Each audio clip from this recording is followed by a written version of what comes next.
I hope you're doing well today. I'm going to go over all the gear I'm taking on AT in less than 2 weeks. I'm going to try to do it as quickly as possible. I'm going to try not to. Sometimes I get to talking to spend too much time on a single item. And if there's enough comments or interest in a single item or whys or discussion about it, maybe I'll do like a little short, little 60-minute or 60-second, probably 60-minute, 60-second video about it or something. But for now, I'm just going to kind of try to show everything and get that out of the way just so everybody understands. My base weight is right around 20 pounds. Now, a couple of notes about that is one, I don't have the lightest, best gear I could buy just because I'm on a budget. And there is definitely lighter options available. I'm aware of those lighter options. I don't have the money to go spend the extra money on those lighter objects. So I feel like I have a nice balance between what I can afford and weight. It just is what it is. And I bet there's a lot of people out there that are in that same situation. So that just is what it is. The other thing to remember is that I am leaving in the winter. So there's definitely some winter weight, as it were, built into this, and there's just no way to do that. The winter isn't something you should be scared of, but is something you should respect. I'm from Colorado. I've spent a lot of time in the backcountry in the winter, a lot of alpine-y kind of hiking and climbing. So I feel fairly comfortable in the winter, so I'm secure in what I'm taking. I feel like it's optimal for me. But if you are going to do something more winterish, definitely make sure you have the knowledge and research behind what you're taking, because what I'm comfortable with or what I feel will work for me might not be the best for you, and you might be able to get away with less, right? If you're used to spending time up in Alaska where it's super, super cold and you're dealing with Arctic conditions, right? You're going to maybe think what I have is overkill. Maybe you'll think it's not enough. I don't know. But So kind of keep that in mind, winter conditions, and I know this isn't the lightest I can go, but it's the lightest my budget can let me go. So let's just try to get right into it. So first is the Atmos 65 without the lid, brain, whatever you want to call it. That pack's been beat to death, talked about all over the place. My personal choice on it, I love the way it carries. I also have an Atmos 50 or 55, I think it's a 50. That all this stuff fits into, but when we weighed them, there was only an ounce difference, and for that extra ounce, I would much rather take the extra, 10-15 liters, because I am going in the winter. There are a lot of the hostels that you would want to, that are normally open, and a lot of the resupply points logistically just aren't convenient or just aren't available. So there's going to be some spots where I'm going to have to do longer carries, and it's really hard to kind of tell with the guidebooks and the phone calls that I've made and stuff, and the logistical planning I've tried to do to really map that out exactly. So I wanted the extra literage just in case I found myself having to do longer carries than are typical. But we'll see. That might be a moot point, but I still have the capacity to do it, and it's only costing me an ounce. This is going to be an oddball. I know it's going to be oddball. I'm almost betting money that everybody watching this has never even heard of this tent, but this is a light fighter tent. This tent has an NSN number, and what that pretty much means is it can be ordered and issued by the U.S. military, by supply personnel, which is how I got my hands on mine. It's a 4-pound tent. There's all kinds of stuff on it. I'll actually do a video about it because there's tons of positives. Again, it's heavy, but it is a really good tent for a 4-pound tent. It's a solid tent. My sleeping bag is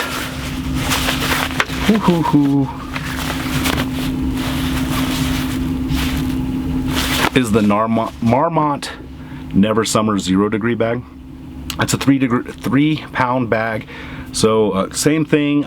There's way lighter options available. If I was going in the summer, I have a sub-0 or sub-1 pound bag that I would be carrying, a 40-pound bag or 40 degree bag that is sub-1 pound. But this is the bag I have that's warm, and it's an amazing bag. I very literally have over 1,000 nights on that bag right there. So I'm familiar with it. I like it. It makes me warm and fuzzy, and it's always kept me warm, right? I still have all my counters. So, if you can keep your counting sticks in the winter, it's a win. I'm taking a bag liner. I don't even think this is optional. Honestly, like the weight that you take might change. I don't take this because of warmth. I take it because it adds a lot of durability. I've had this bag a long time. Like I said, I have well over 1,000 nights in that bag, and it still looks darn near new. And I contribute that to taking a bag liner. I really like silk liners. This one's fleece, but I really like silk liners. If you're not feeling it, or you just want a different temperature, you're just trying to protect your bag, I definitely would take a liner. Is what it is. This might fall into the luxury or the, discretionary weight kind of thing. I've never hiked with a pillow. I'm so, I don't know, I'm worried about this, and I know it seems silly, but it's kind of one of those things I don't know if I want. I've always just put stuff in my stuff sack and slept on it, but just everybody keeps telling me, get a pillow, get a pillow, get a pillow, you're gonna love it. So I just went ahead and, got a pillow, and I'm gonna find out. I just got the REI cheapie. If I'm gonna do a pillow, I want something bigger. If I want something nicer, maybe I'll get some, like one of the inflatables. Or if I just hate this, I'll just toss it in a hiker box. But yeah, this is probably the one thing that I packed into my bag that I could like feel guilty about, that I'm taking it because I have the room. I feel guilty. Nonetheless, a pillow, definitely a discretionary item, but I'm taking it anyways. This is my first pad. I know that this triggers some people, but I have found it makes a great chair. And I used to carry this and put it underneath this pad. I like double padding. I like the added R value and comfort. I'm old. But I'm leaving this one behind this time, and I'm going to take the Tensor. Enough said. Again, this has been talked to the ground. I like the added foam, just in case that goes flat, I poke a hole on it and stuff. I'm an oaf, right? And I pop shit. And that one has like 8 or 9 holes in it. I've patched it a bunch of times, and it is just miserable for it to go flat, end up on the ground. And the little like 1/8-inch pads and stuff that people take, again, I have achy old bones. So maybe I shouldn't be taking that, but I'm going to take it. It's not even an option for me. I know myself. I've hiked enough with it that's what I'm going to do. Hoop scoop, trowel, whatever. Trowel. Again, deuce. Medical kit. This is 3 ounces. I just bought this actually today. I'm gonna field strip this a little bit, knock some weight off of it. I think I can probably cut the stuff that's in it down by half. But I bought it. It's 3 ounces anyway, so it's really light, convenient. Compass. Now I know not everybody carries one of these. I cannot express how adamant I am that everybody should carry a compass and know how to use one, at least for in and out bearings, or for simple azimuths. I think that people just, I don't know, this could have saved so many people's lives. When I lived up in the mountains in Colorado, up like Craig, Colorado and stuff, there's always people getting lost and people losing their lives in hunting season and stuff. And I can't even explain how many times this $20 gadget that's been around, since the dawn of man could have saved their lives. A compass, you don't even have to use a map. You know what I mean? Like, you can use it for pretty simple bearings even without a map. So you should get a compass, learn how to use it. Okay, I'm gonna get off my soapbox. Compass. This is a Nebo headlamp. It's really tiny. It's USB chargeable and has red light. It's $20. I tested it. The battery life on the box itself advertises it horribly. I don't know over the long haul how well it's going to work out, but I've charged it 4 or 5 times and ran it down, and it's getting great battery life, right? So I'm getting like 8 hours out of it, and I was getting like 12 hours out of the red light. Maybe there's definitely better out there, but it's perfect for my needs. Ooh, that was my toes. just don't expect to wear shoes when you're doing a video like this. This is just cords and crap. Just the anchor. I got the 20,000 milliamp, not necessarily because I'm going to be using tons of power, but because I am going to be in the colder weather. I'm expecting a battery draining to be a larger problem, both in that, with my cell phone, my headlamp, all those things. I'm just trying to be anticipatory. That sounded like a good word. With that, we'll see in the end. Food. Sawyer squeeze, because, you know, smart bottles, smart water, because, you know, AT. My pot. I know this is heavy, right? This is like 9 ounces. The totes is like 4 ounces for a similar size, I think. So it's definitely something that should be on the list because that's not real cost prohibitive, and I could lose, you know, a quarter of a pound here. But I have an alternative that is on the list of I may actually take that instead, and I'm going to determine that in the next couple of days. I'm going on another hike camping thing in a couple days, and I'll really decide then what I'm going to do. But that might be going away anyway, so I didn't want to get something in lieu of it, so I'm not even sure if that's going. And then I just have the old pocket rocket, MSR pocket rocket. Is that what it's called? I think that's what it's called. The newer version folds down smaller and I think weighs like a fraction of ounces lighter. But I've had this for a long time and it still works. There's no reason to replace it as long as it works. The alternative, this is my spoon. I'll talk about the alternative. I bought this plastic thing at Walmart for $1.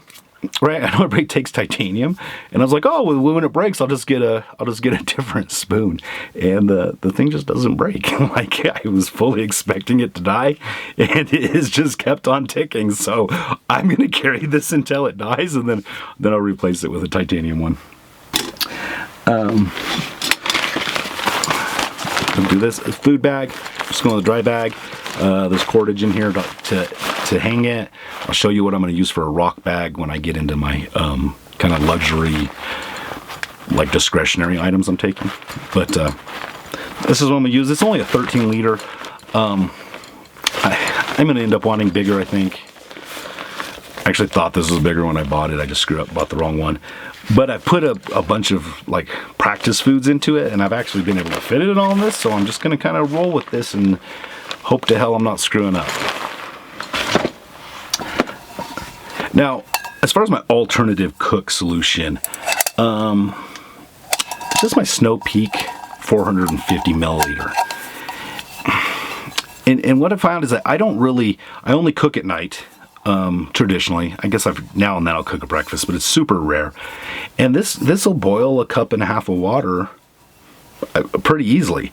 And most of the things I want to add water to, it kind of seems like the cup and a half is sufficient. I don't drink coffee. No hot cocoa. I don't like hot drinks. So this has generally worked. And what I've done in the past, or what I do when I'm just out, you know, weekend packing and stuff like that, is that I usually don't buy these meals because I can't afford them, right? I just have this one laying around from a big family reunion, but is I'll keep this package, right? So I only have 2 freeze-dried meals laying around. One of them is a lasagna that I don't like, but I'll keep this package, and then it folds up, right? It doesn't weigh anything. I'll fold it up, and then I'll do all my mixing in this, as opposed to like Ziploc bags or anything like that. So I'll just add water, and anytime I need to make the packages of mashed potatoes or rice or any of that kind of typical stuff that everybody makes, I'll just throw it in this, wash it, and then this cleans out really easy. And I'll carry these two kind of in unison. It's smaller, it's more convenient, and I probably am going to go with this. But I'm going to kind of play around and see. Cooking ramen, you know, once this is empty, cooking like a ramen pack in this and stuff isn't really the best because it loses so much heat so fast. But at the same time, like, you know, if a little bit crunchy ramen is the end of the world, then I don't know, it probably had other problems to begin with. So this is why I haven't replaced that other pot. But we'll find out. ditty bag, it's empty right now because I just haven't thrown my little things in there. This only weighs 5 ounces when it's has all the crap that I actually want in it. This is just another little tiny rag. I just use this to wipe down condensation and stuff. The tent I'm taking is really good with that, but if I go to a tarp, I'm definitely going to need something like this to work a little bit better. Let me see here. Oh, yep. Trekking poles. Just the Lucky trekking poles. I had some of the, I think they're called Cascades from Costco. I loved them. They were carbon fiber. I think they were actually lighter than these. They just weren't, I was worried about the longevity of them just because, even though I was really happy with them. And it seems silly, but I really like trekking poles that have this on them for trekking pole tents and for tarps. It just makes kind of some of the configurations easier.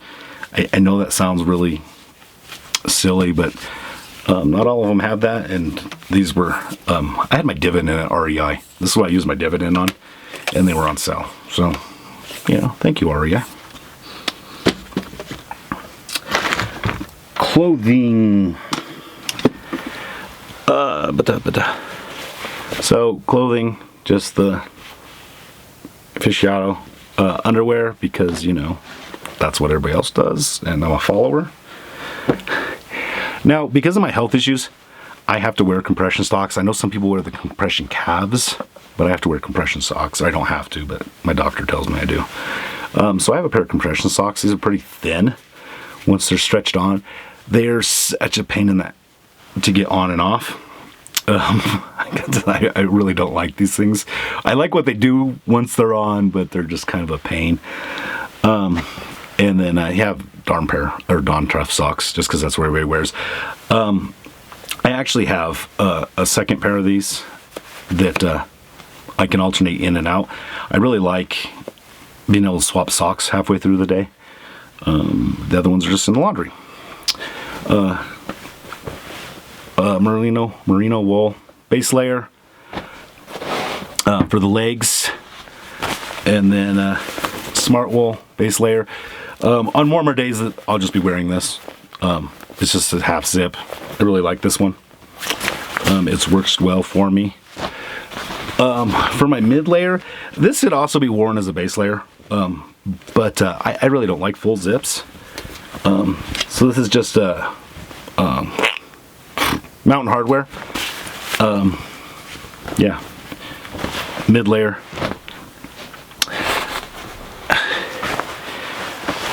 Pants. These are just some Prana climbing pants that I have. They're super durable. I've already beat the hell out of these because they're real abrasive resistant. I think the only thing you really need to look at when you're looking at like hiking pants and stuff like that is you see that diamond shape kind of right there. That gives you more freedom of movement in your legs, and it does kind of make the butt look baggier and kind of not as flattering as it were, but it gives you more movement restriction. But these are super abrasive resistant, so that's what I'm going with. These are kind of the gloves I'll be wearing normal times. They're North Face. I don't remember exactly what. Flash dries. They're not real great in the rain. They're not going to keep my hands dry, but they definitely keep my hands warm. I'll show you what I'm going to do if I need to keep my hands dry. Because my base layer and my mid layer don't have a hood. Smart wool, neck gaiter. I don't like the full buffs. I just found that when I bought them, I didn't use them. Like I didn't pull it all the way up and over. It just wasn't something I did. So I don't bother carrying that. Outdoor research beanie. This is what I'll be wearing most of the time. This is a merino wool and a synthetic blend that I really like. It's like 25% merino wool. I love it. I don't know. I've had it for years. It's my favorite beanie. I'm taking it. Rain gear. Now this, I know everybody goes with the frog togs. Because I'm going in winter, and because this is actually going to be a part of my layering system, I went heavier. I would like to go lighter than I did, but I don't want to go frog tog light. These are just some Columbia rain pants. They're like 40-50 bucks.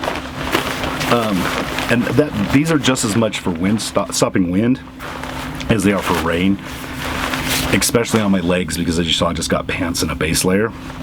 So it's definitely part of my layering system. And then I just have Mountain Hardwear raincoat. This is the same thing. It's so much part of my layering system that it's probably going to get worn more. It'll be worn more even on like windy days, right? So it's part of my wind stoppage.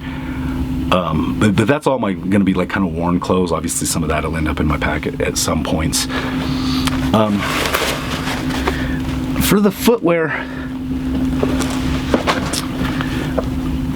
I like these La Sportiva Raptors. These are Raptor 2s, I believe. One of the things I really like about them is that they're see, that's not stiff. So when you're like toeing in or you're pointing your toes down, they wear differently. These are super light. I wish they weren't. They're a little bit more water resistant than I would like them to be, and I know that sounds weird, especially for winter hiking. But I wish they're a little bit less water resistant. But because once your feet get wet, they kind of tend to hold into it. But I have some tricks for heating boots back up. But these are really light. One thing I will say about the La Sportivas is they do have a small toe box. And I know everybody's going with trail hikers these days. But this is, I guess, one of those trends that I don't want to follow because I've always been comfortable in these.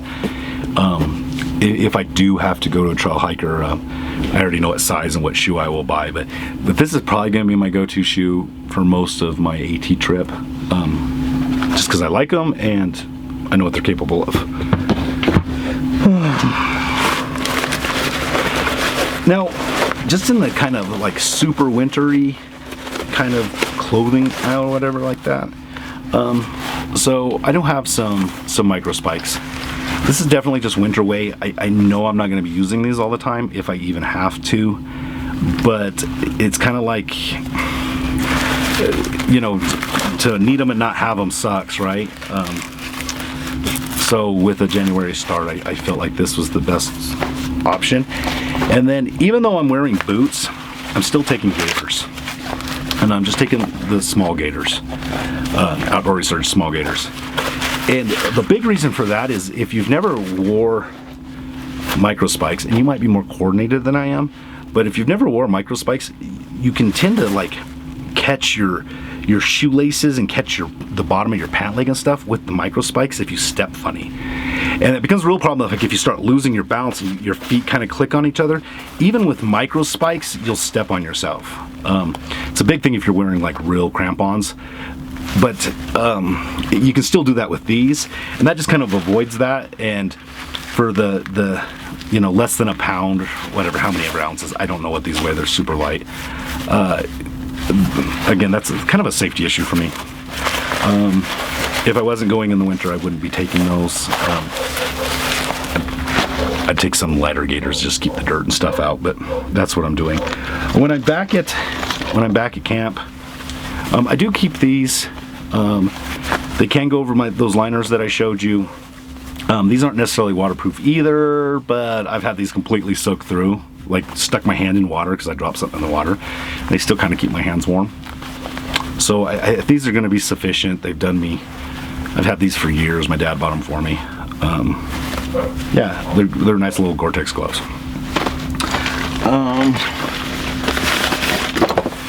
This is just an REI puffy. Whatever their cheap little $100 or whatever it is puffy that stays in my sleeping kit.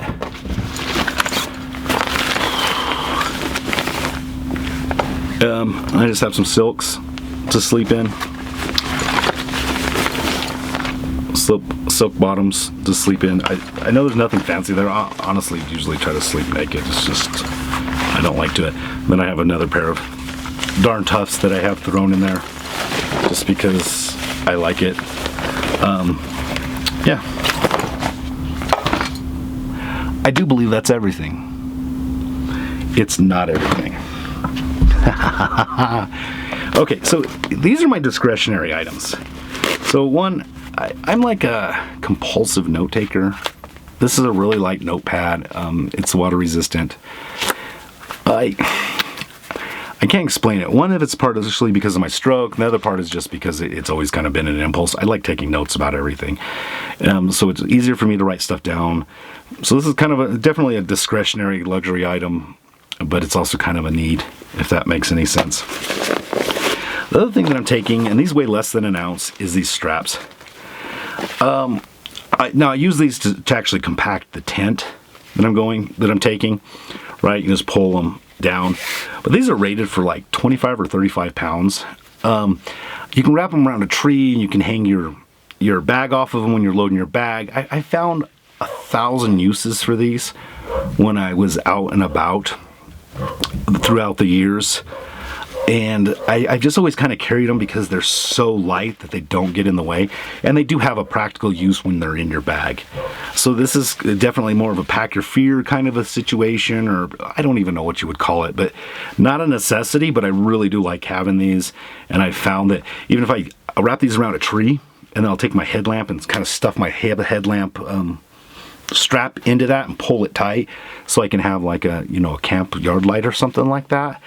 And it's just easier than getting out cordage and strapping out cordage and stuff. So there's tons of uses for these that I enjoy. I'm taking these. And the last thing is this is just a chalk bag, a climbing chalk bag. Now, one, this thing's like indestructible nylon, but they're also fleece lined, which kind of lets them keep stuff warmer. They're super, like the wind doesn't blow through these. They keep stuff warm or cool, I guess, depending on it.